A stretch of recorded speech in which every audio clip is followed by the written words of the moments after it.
For over a century, movies have perpetuated the idea and the hope that there's intelligent life on Mars.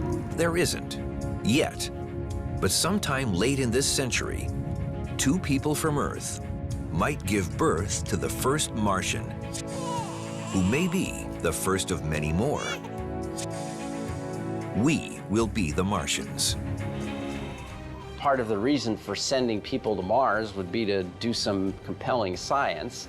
So we would imagine them taking samples, analyzing them, trying to understand the environment when those rocks form, things like that. Astronauts could use a whole variety of tools, hammers, hand lenses, spectrometers of various sorts, chemical analysis machines. There'd be probably some mobile laboratory on the rover that would use the materials that they gathered to look at the composition and so on.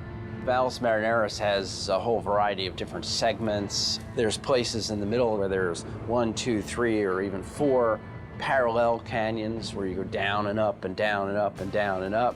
And then at the very eastern end, it looks like water came flushing out through what would be a chaos zone, catastrophic floods of water that might have come out. Was there life in that water? Could some of the rock samples they dig up have enough evidence of fossilized bacteria? Mars was once a warm and wet planet, and we know that for a fact because there are water erosion features all over the surface of Mars. To look for fossils of life, you want to look for places where water has flown or accumulated, and the Valles Marineris might be one of those places. I think it's certainly possible that there's bacterial activity on Mars now, but that's by no means certain. It's a very interesting current scientific question. I think it's one of the sort of most intriguing questions in solar system science. Suddenly, the search for life pauses as the fight for survival resumes. Mission Control signals that a high-risk solar flare is headed for Mars. A solar flare is a tremendous outburst from a relatively small region of the sun. A huge amount of energy goes pouring out explosively, and a bunch of energetic charged particles go zooming through the solar system. They can interact with cells and harm them.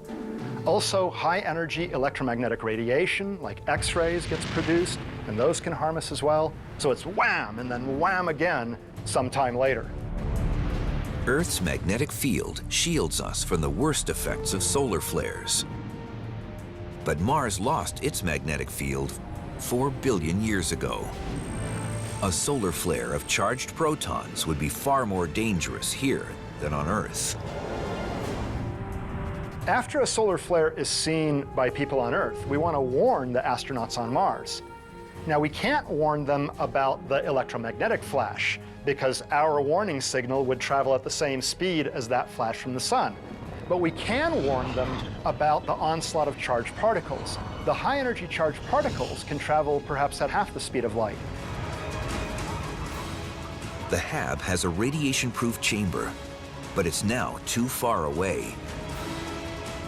While the astronaut spacesuits shielded them from the solar flare's X-rays, they have only minutes to seek shelter before the flare's high-energy second wave slams into Mars.